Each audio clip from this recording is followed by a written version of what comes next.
Paalala po lamang, ang impormasyong aming ibabahagi ay para sa layuning pang-impormasyon lamang at hindi opisyal na payo ukol sa tulong at regulasyon ng kung saan mang seksyon ng gobyerno, Pilipinas man o Japan. Totoo ba na hindi nadaraan sa immigration ang mga aalis ng Pilipinas? Narito ang ilang paglilinaw sa bagong e-gates at modernisasyon ng Bureau of Immigration. Sa mga nakalipas na buwan, maraming balita at social media posts ang nagsasabing hindi na raw dadaan sa immigration ang mga aalis ng Pilipinas. Dahil dito, marami ang nagtatanong kung tuluyan na bang mawawala ang immigration interview at ang posibilidad ng offloading. Ngunit ano nga ba ang katotohanan? Batay sa mga opisyal na pahayag ng Bureau of Immigration, hindi pa inaalis ang immigration inspection. Ang tunay na nangyayari ay ang modernisasyon ng immigration system, kabilang ang pagdaragdag ng mga electronic gates upang mapabilis ang pagproseso ng mga pasahero. Bureau of Immigration, Philippines. Ano ang electronic gates? Ang e-gate o electronic gate ay isang automated immigration system na gumagamit ng biometric verification, pagkilala sa mukha, passport scanning, electronic travel records, at computerized verification. Sa halip na dumaan agad sa isang immigration officer, maaaring dumaan muna ang kwalipikadong pasahero sa automated gate. Layo nitong bawasan ang mahabang pila, pabilisin ang immigration clearance, bawasan ang oras ng paghihintay, at gawing mas moderno ang serbisyo sa paliparan. Mawawala na ba ang immigration officer? Hindi. Ito ang pinakamalaking maling akala. Kahit dumaan ang isang pasahero sa e-gate, may kapangyarihan pa rin ang Bureau of Immigration na magsagawa ng karagdagang inspeksyon kung kinakailangan. Maaaring tawagin ng pasahero kung may hindi tugma sa records.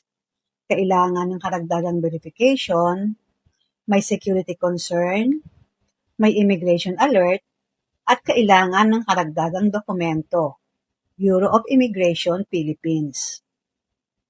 Sino ang maaaring gumamit ng e-gates?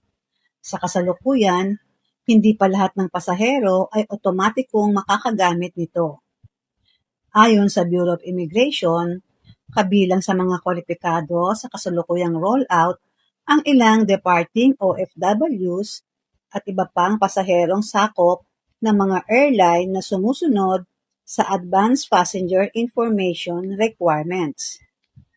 Habang lumalawak ang sistema, inaasahang dadami pa ang mga maaaring gumamit nito. Bakit ginagawa ang modernisasyon? May ilang layunin ng pamahalaan.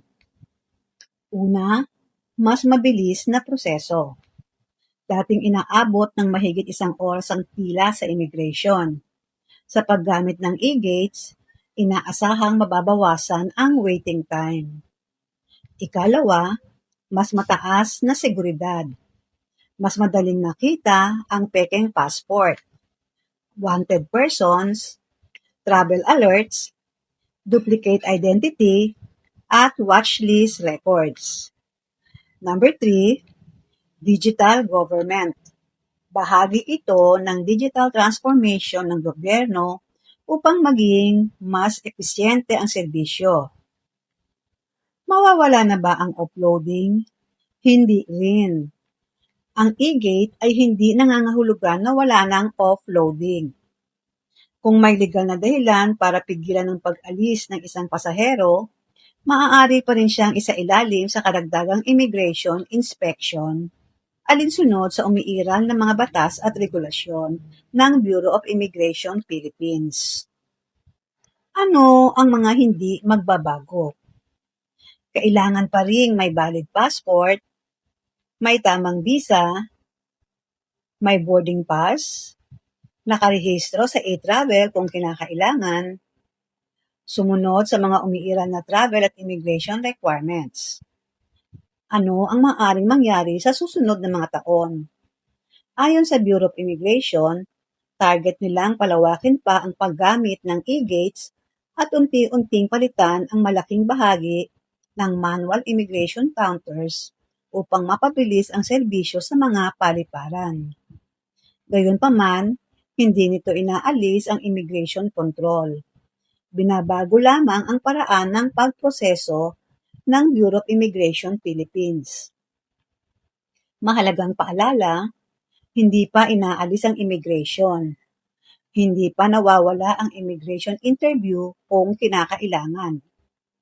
Hindi pa nawawala ang posibilidad ng secondary inspection. Hindi pa nawawala ang immigration clearance. At ang pangunahing pagbabago ay ang paggamit ng makabagong teknolohiya upang mapabilis ang proseso. Sa kabuuan, ang balitang hindi nadaraan sa immigration ang mga aalis ng Pilipinas ay hindi ganap na totoo. Ang tamang paliwanag ay ginagawang mas moderno at mas mabilis ang proseso sa pamamagitan ng mga e-gates at digital systems.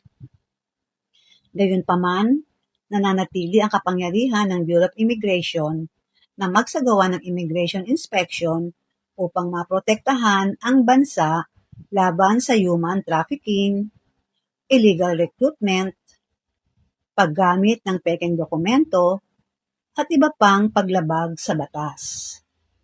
Hanggat walang opisyal na anunsyo na tuluyan ng inalis ang immigration inspection, dapat pa ring asahan ng lahat ng international travelers na dadaan sila sa immigration clearance bago makaalis ng bansa. Disclaimer lamang po, ang lahat ng impormasyong ibinahagi ay para sa layuning pang-impormasyon lamang at hindi garantisadong kumpleto o laging updated. Ito ay maaaring magbago nang walang paunang abiso. Ang creator ay hindi mananagot sa anumang direkta o hindi direktang epekto na maaaring magmula sa paggamit o interpretasyon ng impormasyong ito. Sa pangwakas, umaasa po kami na nakatulong ang impormasyong ito bilang gabay. Para sa pinakabagong update at opisyal na detalye, makabubuting i-verify pa rin sa tamang ahensya o awtoridad. Marami pong salamat.